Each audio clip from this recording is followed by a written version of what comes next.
Hi everyone, you're very welcome to today's webinar. This is the fourth in our series of early retirement webinars. In previous months, we've looked at how to build your own financial plan, how to set up your household finances, and last week we spoke with Patty Andrews around how to invest for early retirement. So we're going to change slightly today and move our focus away from the purely financial side of this and talk a lot more around the lifestyle side of it. So Tommy Geary is going to join us today from Cinco Consulting to talk about that. Just a bit of housekeeping before we do get started. So we do have a Q&A session enabled here today. So if you do have questions, please feel free to send them in as we're talking. If we have time at the end of today's webinar, myself and Tommy will answer those, no problem. If we don't get time, because obviously it's a lunchtime webinar, we want to give people time to get back to their lunch before they go back to work. We'll draft responses to those questions and post them as well. This is recorded and will go up on YouTube at a later time.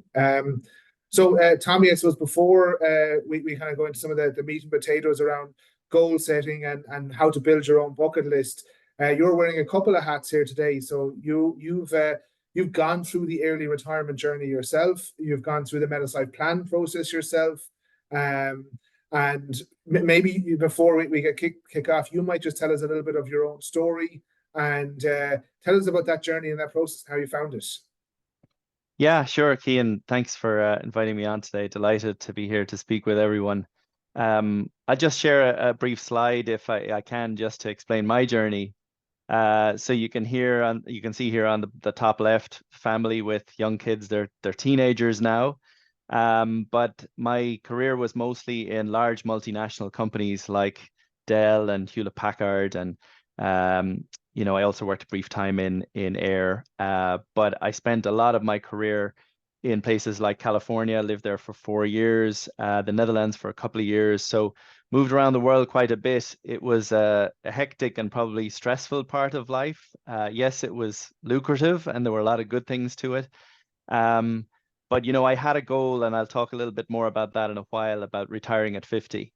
And I had met the folks from Metis, not just Cian, but also Carl Widger, and we talked a lot about, the life plans versus the financial plans. But it was great with the Metis life plan, how that came together. And for me, that was really the catalyst to do something very, very different at age 50. And that goal did come true, where I just took a little bit of the foot off the gas and had a slower pace and decided that I wanted to go and do something a little bit different. And coaching and consulting was always something I was passionate about, but also involved in another group called Lakeside Capital, where 7 of us who work and know each other for many years get together and we invest in small and medium-sized companies. So this post-50 world is a little bit different, much more balanced, spend a bit of time driving teenage kids around the place, but also time for elderly parents, and also a bit of time for golf and socializing. And one of the other aspects of our life plan was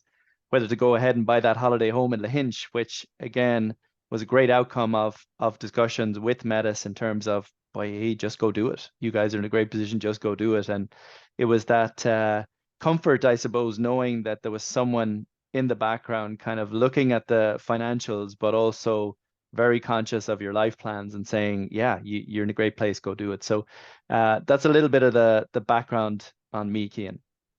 Brilliant. And I actually one or two questions on that before we get into the goal setting stuff. So you said that you had a goal of retiring early at 50 all along, and even before we met you, this was something that probably was in your head, and it's part of your skill set and expertise. And I suppose one of the biggest things that we see that's very difficult for people to do is, how do you make that leap? Like, you probably know you're okay, and intuitively you probably had a good understanding that you were fine. And I think, look, this is where the financial planning process comes in. It's giving that bit of certainty and clarity. Do you think, had you been doing this on your own, you would have made the leap at 50? Might you have eked out an extra couple of years just to be sure? Probably. I mean, I was living in the US at the time, and I was lucky enough to have a coach actually there. I had coaches over the years, but this guy was living in the US for about 20 odd years, but he was Irish. And he said to me, Tommy, the biggest problem I come across with very successful individuals is the number is never enough. So in the US, everyone has their number in terms Yeah. of if I hit that number, I can go have a nice life. And the number keeps going up and up and up. And that really struck home with me. And I knew that I had a couple of friends who passed away way too early, and I saw how you only get one shot at this. And so for me, I was putting all my ducks in a row to see what would I need to do to be able to retire at 50. But to actually then have the experts, if you like, come in and meet with myself and my wife and say, look, you are in the position. We've run through the model. We can show you with zero income from here to 100, and you're fine.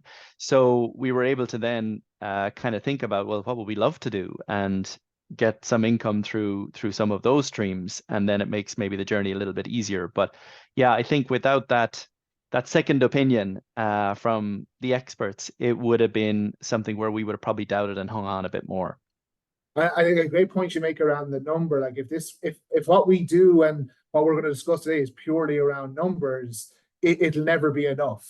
Hmm. So what we try and help families do is, answer, I think the most important question is what's the money for? And Yeah, that's exactly what today's purpose is, to set goals. So it's what identify what the money is for first, and then putting a number on it is fine. If it's only just a number, it will never be enough. And one that's final right. question before we get started. So you've talked at our kind of flagship event, Future You, down in the Armada Hotel the last couple of years, where we bring families in, we bring couples in, and get them to take time away and think about what's most important to them. And you told a really good story about when you retired early, and then you set up your own business, kind of semi-retirement, and after a couple of weeks, you realize all your goal setting was kind of financial. It was, how am I going to drive on this business? How do I get more clients? And you realized yourself and corrected it to focus more on the most important thing. So maybe if you just tell us a little bit about that as well, because it's something that's very common Yeah. for the people on this call who want to retire early. It's not full retirement. They will want to do something, and the kind of the risks of going down that route.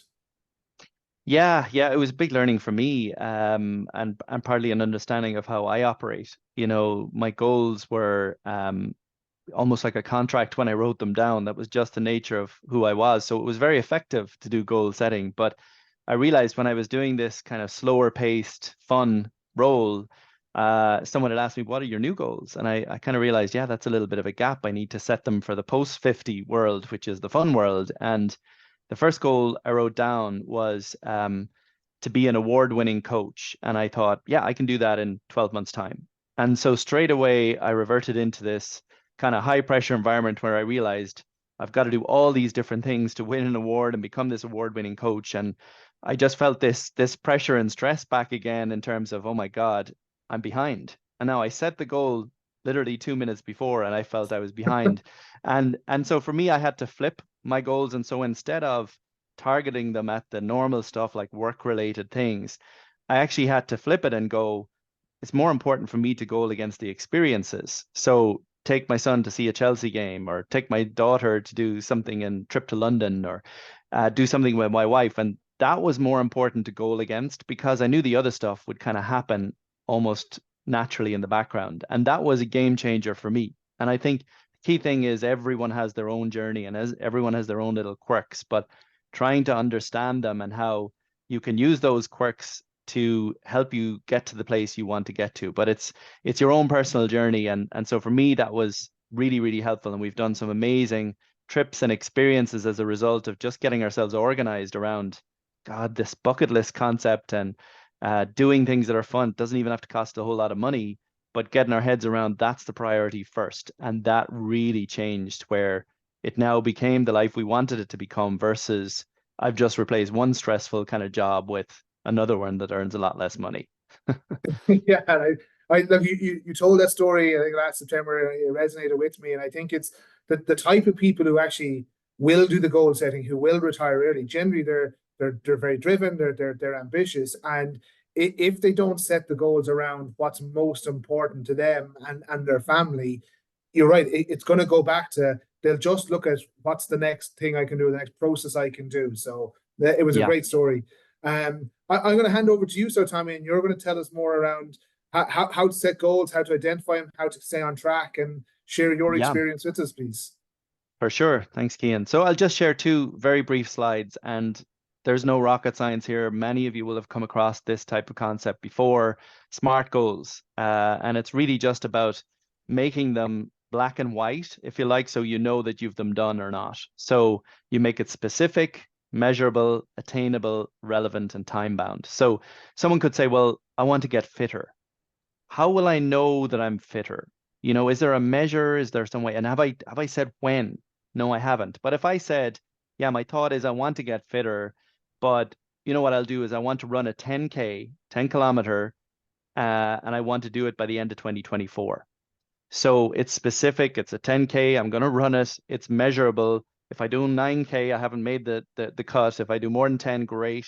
Is it attainable? Yeah, I haven't been exercising much, but I could probably do that with a little bit of exercise over the next few months. Is it relevant? It is, because I want to be getting fit and be healthy. And then time bound, I've said it's by the end of 2024. So that's all we mean by SMART goals. It can convert into a very, very short sentence. And then the template I would recommend, and some version of this. I've selected 5 in each of these categories, but you can do more or less, whatever you want. But it's split on the left into long-term goals and into the right on short-term goals. And then it's broken further down by personal goals and professional goals. So I found as a coach dealing with people that when you start talking about work, it very quickly becomes a discussion about life. And so how you think about work is very much influenced about all the things you have going on around the outside world too, whether it's your family, whether it's your finances, whatever is going on, the two have to come together. And so the discussions very quickly become personal stroke professional and how we link the two together. So again, what we're looking here is to go out as far as we can in terms of long-term goals. And I can talk in a little while about maybe why that's difficult for people, but if you can go out 10, even 20 years, that can be fantastic. But I see a lot of people may struggle with that. But even if you think, hey, I might be 50 now, my kids are going to be through college in 10 years' time. Okay, what would you like life to look like in 10 years' time? What do you think it might look like when the kids are through college and you're kind of empty nesters? So that gives you a perspective to say, well, here's what I'd like it to look like, and then feed that back into the goals. So goals can be on the personal side as big as pay off my mortgage or buy that home down in Lahinch or wherever. But they can also be small. I can remember having short-term ones around teaching my son to ride a bike, or teaching my daughter to swim. That was the age they were when I started getting really serious about goal setting. We look for the linkage between the short term and long term. So just to keep the running analogy going, if I wanted to run a marathon and I don't exercise that much at the moment, I might set myself a 5-year target to run a marathon. So that would be sitting over on the top left of this chart. But what I'm looking for is a corresponding step towards that in the short term. So it might be run that 10K by the end of 2024. So I'm at least making those stepping stone moves from short term to long term. So some people feel comfortable starting with short term first and then moving to long term. Other people do the reverse. But if you can think about it, this is your journey. So I often describe it to people as, let's say you're going to travel from Limerick to Dublin. So your destination, where you want to get to, is Dublin. Now, you can probably get there in 2 hours, but do you want to get there in 2 hours? Some people be like, yeah, I need to get to Dublin. I want to beat that 2 hours time. That's my goal. For some others, it might be, well, that's an opportunity for me to stop in to see an old friend on the way or to go by Kildare Village. So I'm still going to get to Dublin, but I'm going to put my goal as a 5-hour goal. And I'm just going to take my ease. And that's how I think you should think about goal setting is it's your journey. It should be fun. It should not be pressure, but it's moving you towards that destination you want to go in. And, thinking about the professional goals, it might be a particular role you want to achieve or a particular level or a particular project you want to go successfully. So again, you're thinking about in the same vein of what do I need to do in the short term that enables me to be achieving what I want to in the long term. The headline goal at the bottom for me is what kind of pulls it all together. So when I did goal setting really seriously with, again, a coach I had, we did it in 2006 and I still have those goals. And my headline goal was 3 words, retire at 50. I was 36 at the time and the goal came true, but it was a 14-year plan. So for me to say retired 50, that's easy to say, but it probably meant I needed to achieve a certain financial position. In order to achieve that, I probably needed to achieve a certain level in the company. In order to achieve that certain level, I needed to upskill myself in certain ways, or move jobs, or go relocate countries. And I did all those kind of things. So the headline goal of retired 50 dragged all this other stuff along the way. And that's what we mean by that. So feel free to have Tommy, a I'm go at not quite this. just, yeah, Hmm. ask a question. So on the headline goals to retire at 50, you know, in terms of living the life you want to live, that's one step as I would see it, because ultimately you now have to go and live your life after that.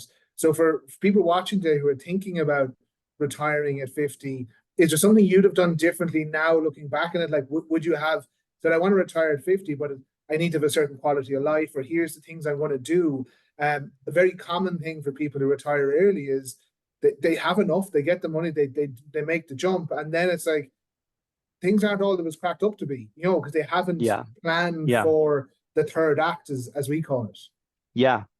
Yeah, I suppose a couple of things on that. The first one was I was about to make pretty bad mistakes, and my wife caught it, which was fantastic. So we relocated to California. I was moving with work, and that turned out to be a great move for us as a family, but also for my career. It really, that retired 50 was probably gone off the agenda before I moved, and all of a sudden it took us to a whole new level, and it was back on the radar. Great. But what I didn't think about was we've got to enjoy the journey up to 50. Let's not think that life is going to all be great post 50. And so she said, when we arrived in California, she said, we're going to make this an unbelievable experience for us as a family. And so we started to create a list of all the places we wanted to go. And we probably listed maybe, it was a great conversation starter actually with people, was like, hey, where would you recommend we go? The most common one actually was you should do a cruise to Alaska. You're not too far away. You can get a flight to Seattle and off you go. So we made our list of like 20 different locations, and we spent the next 4 years like literally taking those items off the box. And for me, I would have made the mistake of just throwing myself into work and not thinking about that. And she flipped it on its head, and I still was able to do the work stuff, but we actually enjoyed that journey so much and have brilliant memories as a family. So that's one of the things. I think the second thing was I was conscious of, hey, it isn't that easy when you get to this great place that everything is going to slot into place. So I had spoken to a number of different people about, hey, what happens after 50? What do you recommend? And even did a retirement course. I think I was about 10 years younger than anyone else on the course, but it started to get me thinking about literally how do you put down your day. One person said, okay, think about what you're going to do. And I said, I'll just play loads of golf. And they said, no, no, no. What time are you going to get up? What are you going to have for your breakfast? Run through your day. And then I realized, God, I don't really want to be doing all the jobs around the house that my wife has for me, or collecting the kids. And I'm free for everyone, but I'm not free for myself. And the day can fill up with stuff. You go and you say, I'm not really enjoying this. So it was really important then to start putting items into your life that you enjoy. And that's where the coaching came back in, and where this investment group came back in. So it's a nice balance, and you do need to fill your day. That's important. And with teenage kids and elderly parents and having time for them, it's as busy as ever. But I know that will change in a few years' time as well, and that'll be a new phase. So I think just getting ahead of that, speaking with people, you guys in Metis would talk to people all the time, so you can give great advice on what people have done and where maybe they haven't, where they've fallen short. So for me, that was probably the biggest aspect. Yeah, it's very true, Tommy. I think it's a great point around, um, you know, that 50 actually came off that goal ultimately, like, that you realize you had to enjoy the journey. It's something we talk about all the time. And like, even on the very first webinar we did, we talked about, yeah, you need to save, you need to invest, all these kind of things, but it can't all be purely delayed gratification. I'll do this when, I'll have Mm, fun when, I'll enjoy myself when. That you need to almost train yourself along the way. And in terms of identifying what those things are, like putting as much stuff on paper, you had a list of all the things you want to do, and they're all experiences. It wasn't buy a fancy car, it wasn't things like this. It was, these are the things I want to do and who I want to do them with. It becomes really, really important. Yeah, I do have a few questions for you, a few sure. more before we finish up. We've got 5, 10 minutes left. Um, Look, I suppose when we started these webinars, it was a lot of it was how do you start the journey on your own? How do you build your own plan? How do you set your household finances? And a lot of what we discussed was the pitfalls in doing it on your own. So when it comes to goal setting and particularly the longer term stuff, as you mentioned, what are the kind of common pitfalls you see when people try and do this on their own? Is it something that people can do on their own long term if they want to have a high degree, a high probability of success? I think some people can for sure. I think every one of us is different. We have our own strengths. I mean, probably the biggest common theme, and I didn't realize it until I started doing the coaching, was people don't really know what they want in the longer term. They just say, I don't know. I don't know where to start. And so I was a bit surprised by that because it kind of came naturally to me, but it doesn't for everyone. And so sometimes you may need help, and it could be as simple as, like I described earlier, you just, hey, tell me about your 70th birthday. Well, that's what's that going to look like? Where are you going to be? Where are you going to be living? Are you going to have kids, or where are the kids going to be? Do you want to be retired? What do you want to be doing? So you get them to kind of transport forward into some of these kind of milestone dates, maybe. Um, some people also kind of are very good in the short term, but it becomes a bit of a to-do list. These are all the things I need to do right now, but it's not really a plan. Um, but I think a lot of people are just very, very busy now. Life is Yeah. hectic, and they see the goal setting as, I'm already too busy to do the stuff I'm doing. That's going to add more work to me. And so it's kind of got this negative connotation to it.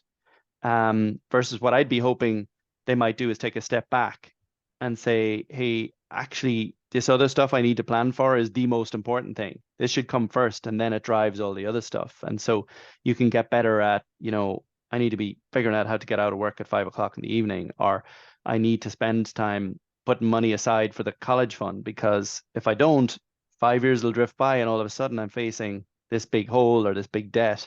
So, you can do a lot of things that are um, on a daily basis, minute changes. But if you plan it over 3, 5, 10 years, these become massive enablers for you. So maybe some people need help, maybe some others don't. But I think the busyness is a big one. And then the last one I'd probably say in the top three would be accountability.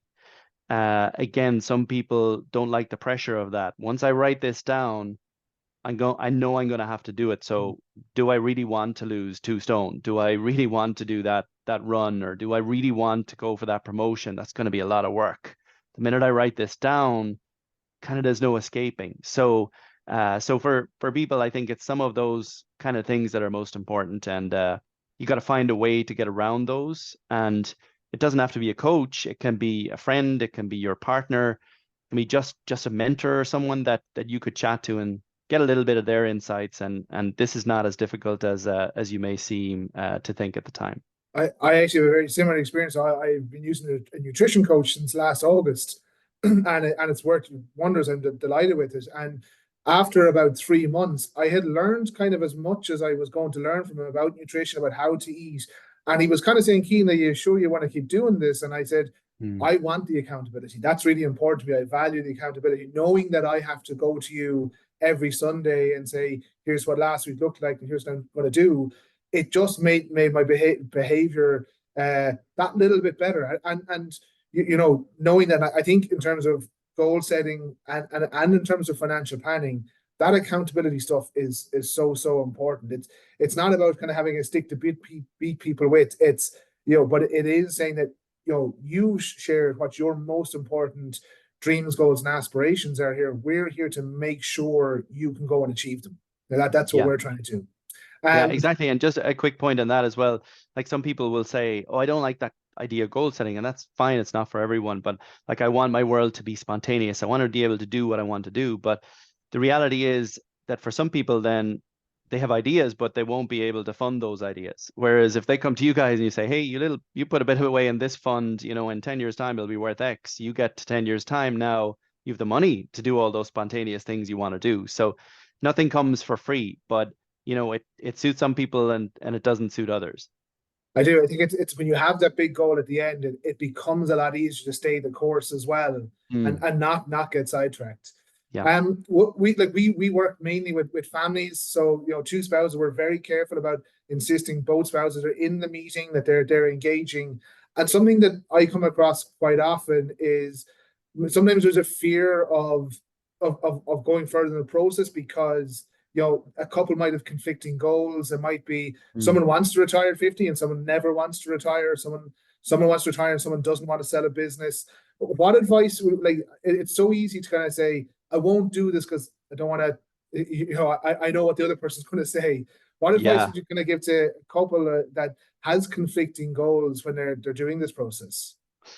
Yeah, I think it's brilliant to do it with someone else, whoever is closest to you, especially if you're sharing a home or kids or whatever, because it's your lives, it's not one individual. And what I found is when I encourage people to go sit down with that other partner or whatever, the quality of what they come back with is far deeper and broader. So you kind of got two brains thinking as one. And sure, there's a little bit of a conversation about maybe some conflicts, but there's some of those things that are underlying and they haven't really had the chance to speak about them. They're kind of there, but they haven't spoken about them. And so it brings it out. But I encourage them, do it over a glass of wine, put in loads of fun stuff. So, one person wants to do A, B, and C, another one person wants to do D, E, and F. Great, throw them all into the plan, right? So everyone gets something in this plan. And there may be some crux where, for example, someone says, well, I think I need to go to emigrate to the US to get a promotion and really progress my career. And the other person doesn't want to leave the country. So big one right there. But what you might end up doing as you talk through it, it might be, well, the other person doesn't want to go because they want to see their kids through college and they want to get all that set up. But they might be fine when, 5 years time, they're kind of empty nesters. And so I often talk to people about the sequencing of the goals, the timing of them. So you might be able to do exactly what you want, just in a different time range. So another person came to me and they said, I want to spend lots more time with my kids. But in the next breath, they said they wanted to do an Ironman triathlon. So that was obviously going to take a massive amount of time. And what they did when they looked at it and it was kind of pointed out to them was like, I wasn't asking them to choose. They resequenced it themselves. So there was a conflict in their own plans Yeah. and they resequenced and said, you know what, I can do that. I only need 5 or 6 years. The kids won't want to know me. Then that's when I'll go do that part of my life. And they went Brilliant. off and they were very happy with it. Excellent. Two final questions. So, one of the big things we're discussing around these webinars is your bucket list. I'm Mm. going to share two things because I like to share these things. I like people to share what's on their bucket list. We want to go to Lapland at Christmas time before the kids are too old to enjoy it, and also want to go to Disneyland in America again before I said while the kids still want to talk to us. So they're the two kind of big experiences that we want, and we will think of other stuff as Charlotte gets older. What's next on your bucket list, Tammy? Yeah, we have one. This is one my wife really wanted, but the closer it gets, the more excited I get about it. But it's to go on a safari. So on July 9th, we head off to South Africa to do a safari. We've been talking about it for years. Again, teenage kids, 17, 15, so they're a good age to come. And then the other one we've been talking about, so this bucket list evolves, is to do a trip to kind of Asia, but do Japan, maybe Vietnam, um, Singapore, do 4 or 5 different places. And my wife is a celiac, so some of those aren't that easy to go and travel as a person like that.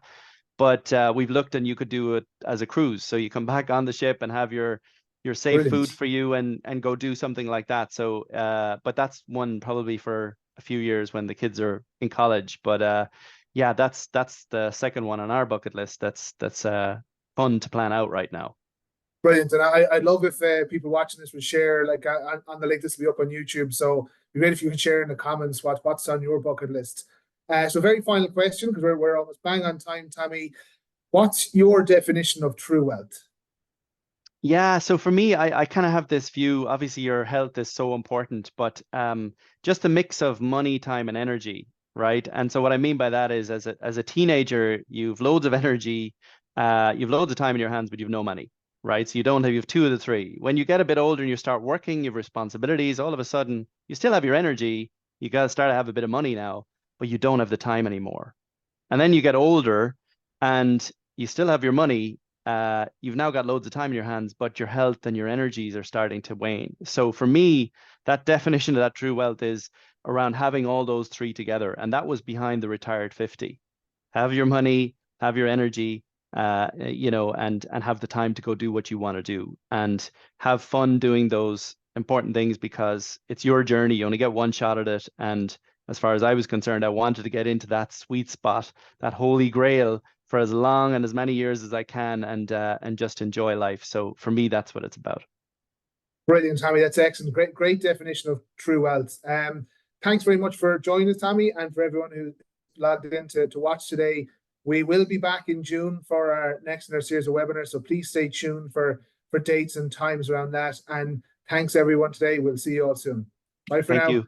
Thank you. Bye. Thanks, Cian. Thanks, Tommy.